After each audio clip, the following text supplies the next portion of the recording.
Hello friends, welcome back to multi dimensional approach. आज का हमारा टॉपिक है DPSP which stand for directive principles of state policy, जिसे हिंदी में हम राज्य के नीति निर्देशक सिद्धांत कहते हैं।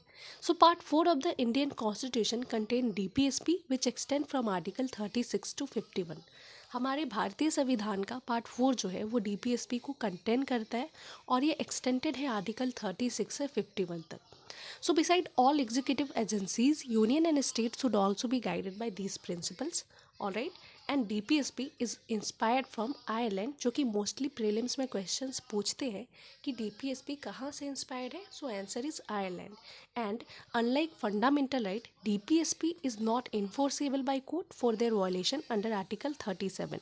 सो हमने देखा था कि फंडामेंटल राइट जो है वो इन्फोर्सेबल बाय कोर्ट है. Means in case of violation of fundamental right we can approach to court, but DPSP is neither enforceable not justiciable. Means no one can file case for the implementation of DPSP.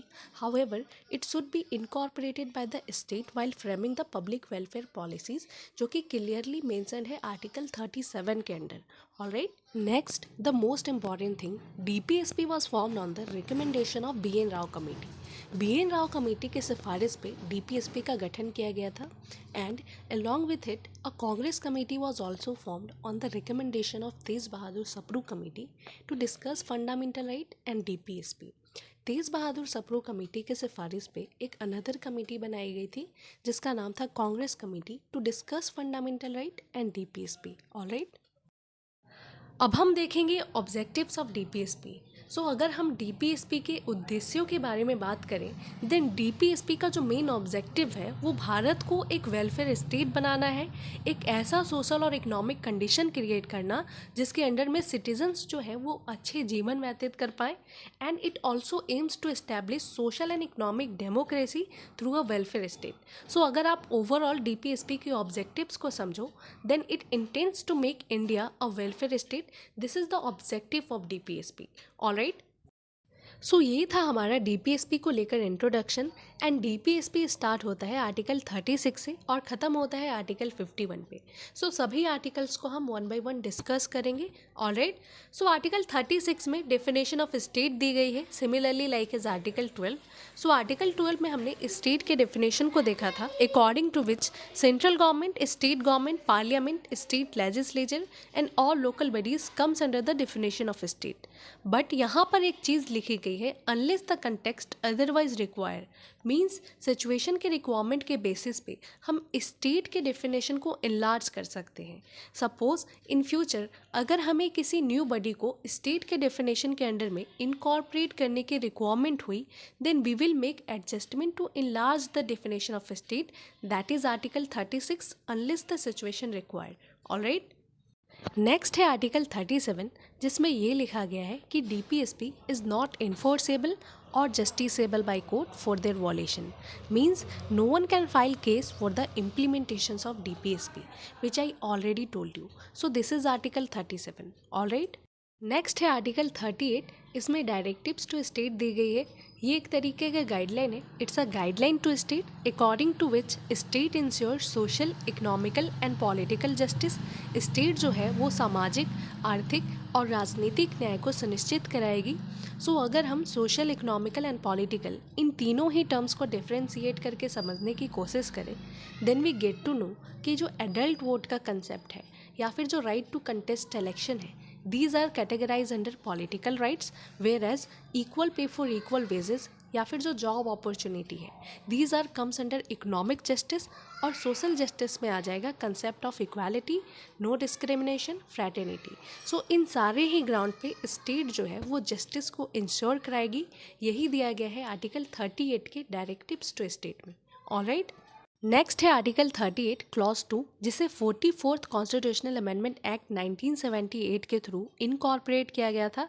इसके according state should minimize inequalities in income, status, facilities and opportunities.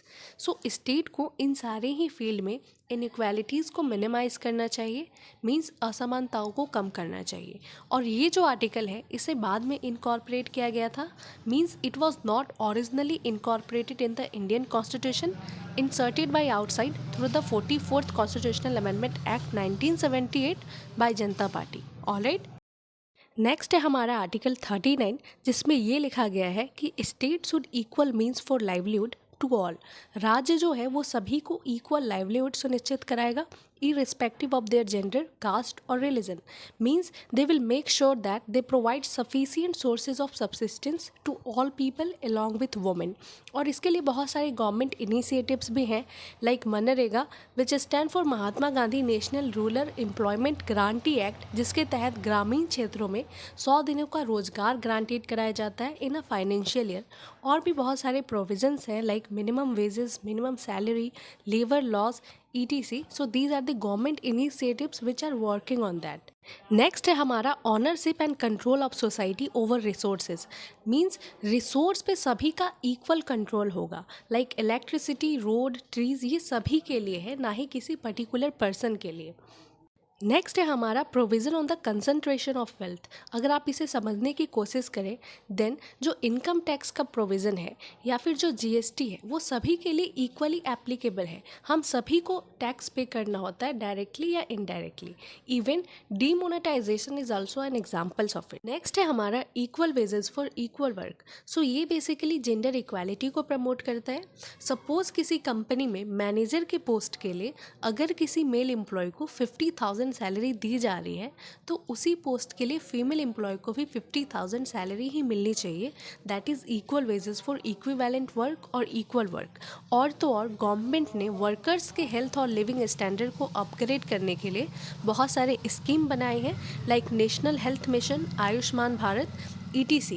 Even there are several children's welfare policies like midday meal, corporal punishment, child labor, POSCO, which stand for prevention of children from sexual offense, जिसे 2012 में initiate किया गया था। So these are the government initiatives which promote the idea which is mentioned under Article 39. Alright? Next है हमारा article 39 clause A, जिसे बाद में इनकॉर्पोरेट किया गया था बाय 42 कॉन्स्टिट्यूशनल अमेंडमेंट एक्ट 1976। और यहाँ पर equal justice and free legal aids की बात की गई है। मीन्स राज्य जो है वो न्याय को सुनिश्चित कराएगा on the basis of equal opportunity and they will provide free legal aids. For example public prosecutor, public interest litigation, जिसे हिंदी में हम जनहित याचिका कहते हैं, बिकॉज कोई भी व्यक्ति अपने इकोनॉमिकल स्टेटस, अपने आर्थिक स्थिति के वजह से न्याय से वंचित ना रहे। इवन इक्वल जस्टिस को इंश्योर करने के लिए बहुत सारे मीडियम्स भी हैं, like fast track court, family court, consumer court, national green tribunal, legal service authority act. So these are the mediums to ensure equal justice. इसलिए कहा जाता है justice delay but not deny. Alright.